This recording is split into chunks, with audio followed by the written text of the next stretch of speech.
ఒక భర్త అంట ఏం చేశాడంటే, ఒక చిన్న అమ్మాయి వచ్చిందంట. అంటే వరుసకి పక్కింటోళ్ళు చిన్న అమ్మాయి వరుసకి మేనగోళ్ళు అయిద్దంట. ఆ అమ్మాయి వచ్చి, మామయ్య నువ్వు ఒక్కడవే ఐస్ క్రీమ్ కొనుక్కొని తింటున్నావు, మరి నాకేది మామయ్య అని ఐస్ క్రీమ్ కొనిచ్చిందంట. ఐస్ క్రీమ్ కొనిచ్చినప్పుడు అతను వెంటనే ఏం చేశాడు, ఆ అమ్మాయికి కూడా ఐస్ క్రీమ్ కొనిచ్చాడు. కొనిచ్చిన తర్వాత వెంటనే భార్య వచ్చిందంట. ఆ భార్యకి వివాహం అయినప్పుడు అనుమానం మొదలైందంట అండి. ఇక ఆమె వచ్చి, ఏంది ఆ అమ్మాయికి ఐస్ క్రీమ్ కొనిచ్చావు, నాకు కొనిపెట్టలేదు ఏంటంటే, పిచ్చిదానా నీకు రోజు కొనిపెడుతున్నాను కదా, ఆ అమ్మాయి ఏదో అడిగింది కొనిచ్చానంటే ఎందుకు నాకు కొనియలేదు అని ఆ అమ్మాయికి నీకు మధ్య ఏదో ఉంది అని భార్య వెంటనే ఇక అలిగి లోపలికి వెళ్ళి గడియ పెట్టుకొని ఒంటి మీద కిరోసిన్ పోసుకుందంటండి.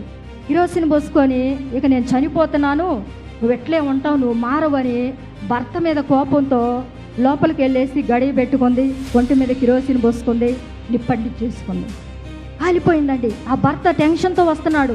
టెన్షన్తో అరుపులు కేకలు, అమ్మో నా భార్య లోపలికి వెళ్ళింది, ఏం చేస్తున్నానని చుట్టుప్రక్కల వారు వచ్చారు.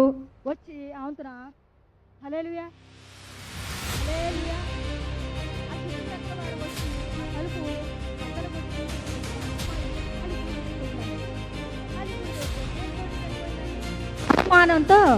అనుమానంతో చనిపోయింది. చిన్న అమ్మాయికి ఐస్ క్రీమ్ కొనిచ్చాడని భర్త అనుమానంతో కిరోసిన్ పోసుకొని బాడీ మొత్తం కాలిపోయింది.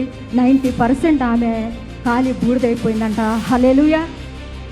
మనము ఈ వాక్యాన్ని బట్టి మనం చూస్తే మనలో ఏముండాలండి, భార్యాభర్తల మధ్య నమ్మకము, ప్రేమ ఇవన్నీ ఉండాలి, ఒక బాధ్యత ఉండాలి. ఇంతేనండి.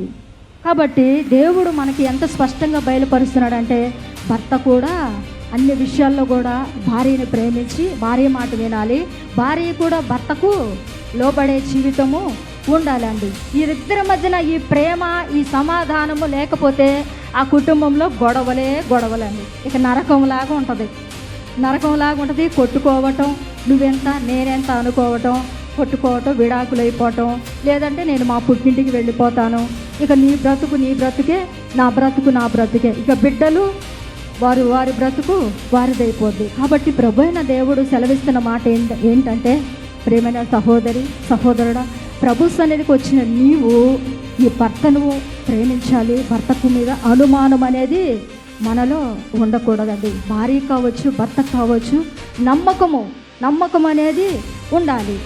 హల్లెలూయా.